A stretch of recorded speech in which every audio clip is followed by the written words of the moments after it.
Coming up on Inside the Middle East, a hike across the Holy Land.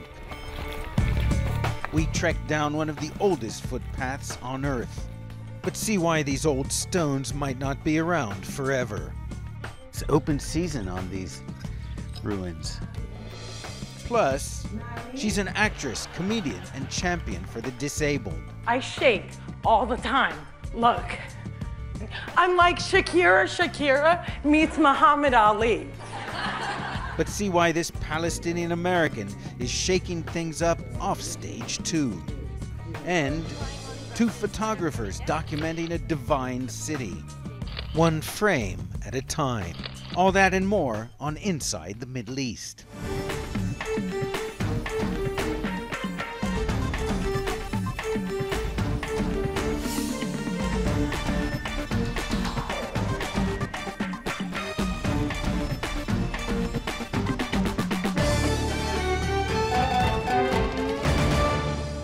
Hello and welcome to Inside the Middle East. I'm Ben Wiedemann, coming to you this month from the Mount of Olives overlooking the ancient walled city of Jerusalem, one of the most holy cities on earth.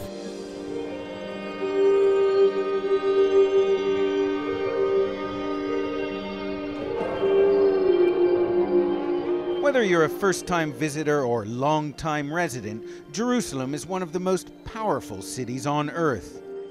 Its layers of ancient sacred history overwhelming for some.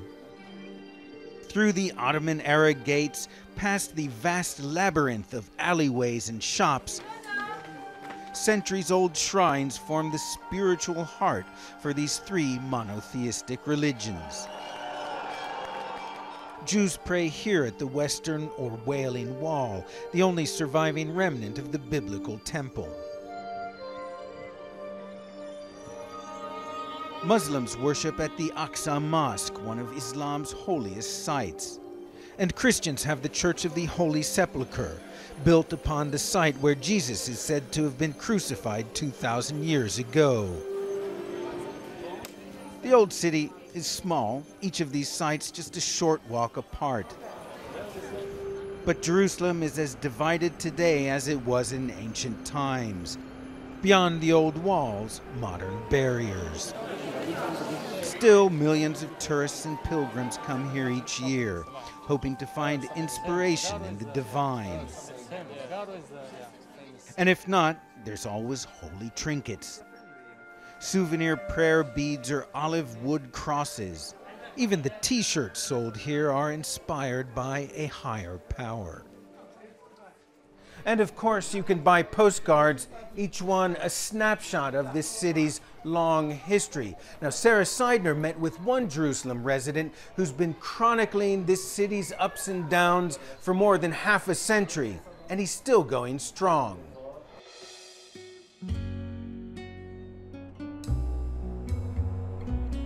Jerusalem's old city. Of all the treasures inside these winding walls, Garo Nalbandian is a living, breathing gem. For more than half a century, he's been trying to capture what happens behind the stacked Jerusalem stone, pushing his way past the crowds on holidays like Easter, when Jerusalem is teeming with pilgrims. Photography, it's in my blood. It doesn't matter what I'm doing. While his father was an ironsmith, Garo Nalbandian had other dreams. He was just 14 when his first photograph was published in a newspaper. Nalbandian's break came because the photographer in the shop where he mostly ran errands had quit, and there was no one else available at that moment. He said, I would do it, Joe. He says, how? I said, try me. What do you want? Since then, you'd be hard-pressed to find Nalbandian in public without one of these dangling from his neck. He has also met and taken the picture of popes and presidents who have come to visit the Holy Land, like Pope John Paul II's visit in 2000. Glance into the overstuffed shops here, and you are bound to see just how busy Nalbandian has been. You see, almost all these pictures are mine. His photographs have made their way around the world and back again, on postcards, in books, films, and as wall hangings. This is his most famous shot. At first glance, it's a simple view of Bethlehem. But to get that clear image of the Judean hills in the distance took him 8 years, because the hills are normally hidden by haze. I waited about 8 years. Every day I was looking and looking and looking to have this picture. I want to show it.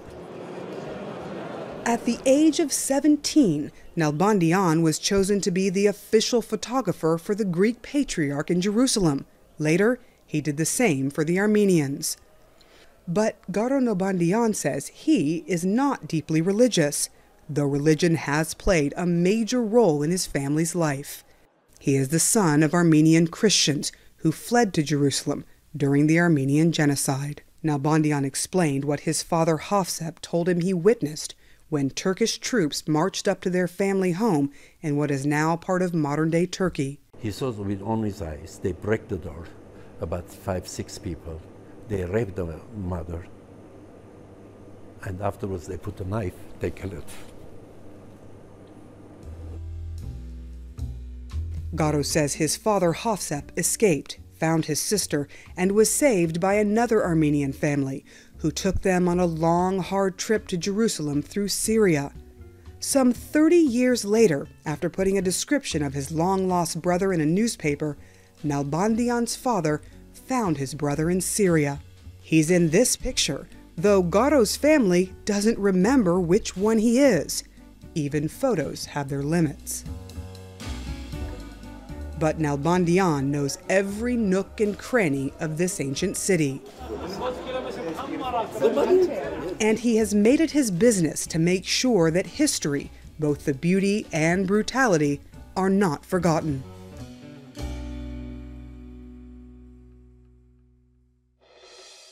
All too often, the images coming out of this part of the world are ones of suffering and conflict and war. But we recently met up with another Jerusalem-based photographer who's focusing on the fundamental humanity behind the headlines. My name is Tanya Habjoka. I'm a photographer. Being based in East Jerusalem obviously leaves a lot of opportunities for political exploration, but I always try to find unique ways into the conflict. I've documented in Israel, I've documented in Palestine, and I always did choose quirkier stories to explain the socio-political dynamics. I would notice people in obviously very harsh conditions in refugee camps. We're sitting at a log checkpoint, and I would see how calm they were. And I also would be in situations where I noticed this humor, and I wanted to understand that more and more. I wanted to know not only how they got through it, but how they managed to enjoy their lives. So the perspective of having children, being married to a Palestinian and inheriting this reality, it's a shared narration somewhat. I would also keep my eyes open for people that really seem to have a certain humor. One of the most popular photographs in the series was a young, early 20s, he's from a small village out of Ramallah, mechanic, dreams of being an actor, and he was hilarious. By chance, I called him on the last day of Ramadan, and what are you doing today? And he said, I've got to go buy a sheep, and I get the sheep ready for upcoming Eid. And I just knew. I said, okay, this is going to yield gold.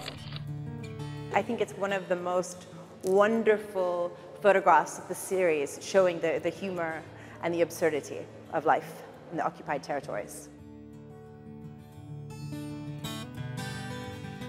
I really hope that when people see this series, that they will laugh, that they will understand that it's not just these hackneyed images of wailing women screaming or kids throwing stones. I want them to understand this place, to see the beauty and the vibrance of this culture. You may be seeing a lot more of Habjoka's work in the future.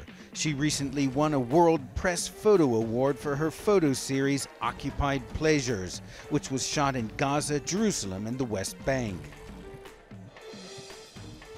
When we come back, we trek over to the West Bank ourselves for a unique hike down one of the oldest trails in the world. Stick around.